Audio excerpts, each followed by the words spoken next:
Shalom, selamat pagi saudaraku. Pagi ini apakah Anda sudah membaca firman Tuhan? Bagi yang belum, mari bersama-sama kita membacanya. Namun kita awali dengan berdoa. Bapa Surgawi, Bapa yang kami sembah dalam Yesus Kristus, puji dan syukur serta terima kasih kami kehadirat-Mu. Tuhan, Kau selalu baik bagi kami, di mana sepanjang istirahat kami Tuhan yang memberikan perlindungan bagi kami, dan pagi ini Tuhan bangunkan lagi kami dengan penuh sukacita. Kami bersyukur pagi ini kami akan beraktivitas kembali, namun sebelumnya Bapa, kami mau memuji memuliakan nama Tuhan, merenungkan firman Tuhan. Roh Kudus hadirlah di hati kami, memberikan pengertian yang sesungguhnya bagi kami untuk boleh kami mengerti apa yang Tuhan kehendaki dalam kehidupan kami setiap hari. Berkata-katalah Tuhan melalui kebenaran firman-Mu, kami siap mendengarkannya. Dalam nama Tuhan Yesus kami mengucap syukur. Haleluya, amin. Adapun firman Tuhan yang boleh kita renungkan pagi ini saudaraku, terambil dari kitab Mazmur 27 ayat 1 dan 2. Aman dalam perlindungan Allah, dari Daud. Tuhan adalah terangku dan keselamatanku. Kepada siapakah aku harus takut? Tuhan adalah benteng hidupku. Terhadap siapakah aku harus gemetar? Nah, dua pernyataan Daud ini, bahwa Daud adalah seorang raja. Biasanya kalau raja itu selalu ada prajurit yang melindunginya, saudaraku.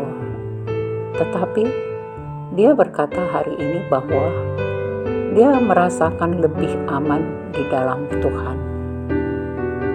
Karena judul firman Tuhan kita hari ini juga aman dalam perlindungan Allah. Ya, jadi Daud merasa lebih aman dalam perlindungan Allah. Tuhan adalah bentengku.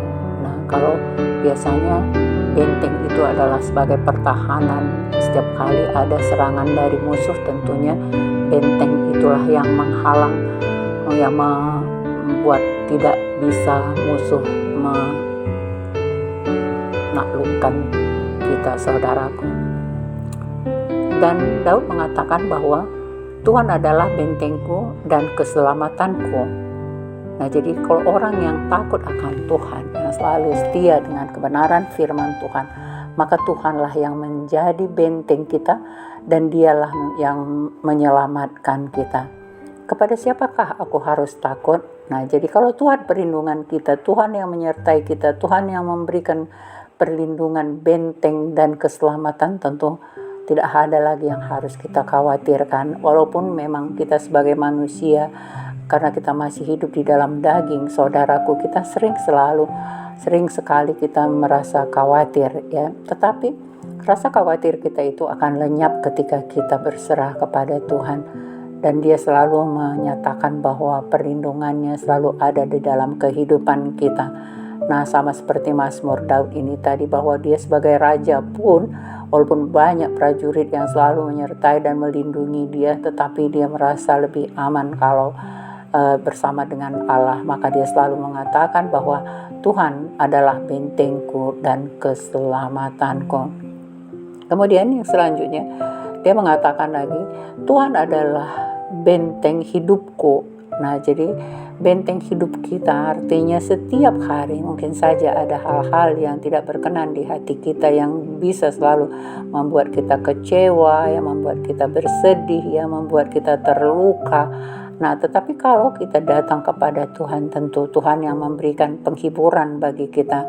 Tuhan adalah benteng hidupku. Jadi setiap saat, dimanapun Daud berada, demikian juga kita, saudaraku, bahwa ketika kita berserah penuh kepada Tuhan Yesus, maka Dialah yang membentengi hidup kita, Dialah yang memagari kita, Dialah yang menjadi perisai kita, karena memang Tuhan selalu hadir. Aku menyertaimu sampai kesudahan zaman, kata firman Tuhan. Oleh karena itu, sama seperti Daud tadi, kita katakan Tuhan adalah benteng hidupku.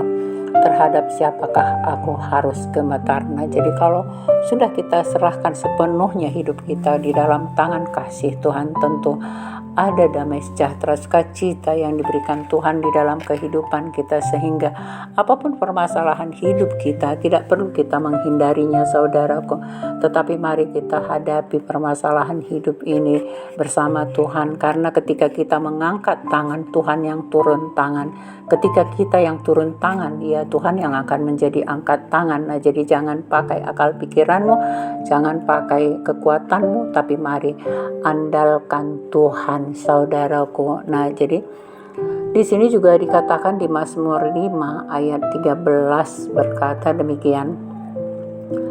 Sebab Engkaulah yang memberkati orang benar ya Tuhan. Engkau magari dia dengan anugerah-Mu seperti perisai. Nah, begitu baiknya Tuhan tadi, Dia memagari dan melindungi kita seperti perisai. Nah, jadi kalau orang yang biasanya berperang itu dia punya perisai saudaraku. Jadi kalau berhadap-hadapan dengan musuh, supaya jangan musuh yang menembak kita, maka dibuatlah perisai tadi supaya bisa melindungi tubuh kita. Nah, jadi di sini Tuhan yang memagarinya, Tuhan yang membuat perisainya. Jadi Tuhan yang menjadi perisai kita, apa yang harus kita takutkan lagi? Kalau masalah memang bagi semua orang, siapapun pasti menghadapi masalah. Tetapi ketika kita berserah kepada Tuhan Yesus, kita mengandalkan firman Tuhan yang menjadi kekuatan dalam hidup kita, tentu kita mampu melalui semuanya saudaraku. Jadi jangan heran kalau kita punya masalah. Tuhan sendiri ketika Dia datang di dunia ini sebagai manusia, Dia juga punya masalah. Bahkan Dia harus disalibkan untuk menebus dosa-dosa manusia tadi. Jadi Dia pun mendapatkan masalah, tetapi ketika masalah itu tadi diserahkan semua di dalam tangannya, maka Tuhanlah yang turun tangan. Maka kita hanya dapat bersyukur kepadanya karena Dia selalu baik dalam kehidupan kita. Jadi jangan andalkan kekuatanmu saudaraku, mari andalkan Tuhan di dalam hidupmu, agar setiap hari perlindungannya senantiasa menyertai orang yang percaya kepadanya. Demikian firman Tuhan yang boleh kita renungkan pagi ini. Mari kita berdoa. Bapa Surgawi, terima kasih buat firman-Mu Tuhan, bahwa Engkaulah benteng hidup kami, Engkaulah perisai kami, Engkau yanglah keselamatan kami. Biarlah hati kami senantiasa condong kepadamu saja Bapa. Jangan kami mengandalkan kekuatan kami, jangan kami mengandalkan pikiran hati kami, tetapi kami mau berserah kepadamu. Kami mengangkat tangan kepadamu, supaya Tuhan yang selalu turun tangan melakukan segala apa yang kami tidak mampu melakukannya Tuhan. Ajari kami senantiasa, Bapa, kami adalah manusia yang selalu lemah, tetapi ketika Tuhan ada di dalam hidup kami akan diberi kekuatan oleh-Mu Bapa. Terima kasih Tuhan Yesus, oleh kasih-Mu, kemurahan-Mu, melalui penghiburan Roh Kudus bagi kami senantiasa kami dapat menjalani kehidupan ini. Bapa Surgawi, terima kasih atas firman-Mu, berikan kami kekuatan senantiasa untuk menjalani hidup ini. Banyak masalah yang kami harus lalui Tuhan, tetapi ketika kami berserah kepadamu Tuhan, Engkau yang memegang tangan kami dengan tangan kanan-Mu. Itu firman-Mu Bapa. Terima kasih Tuhan Yesus buat kebaikan-Mu, hormat bagi-Mu, pujian bagi-Mu, kemuliaan hanya untuk-Mu. Terpujilah nama-Mu. Dalam nama Tuhan Yesus kami bersyukur. Haleluya. Amin.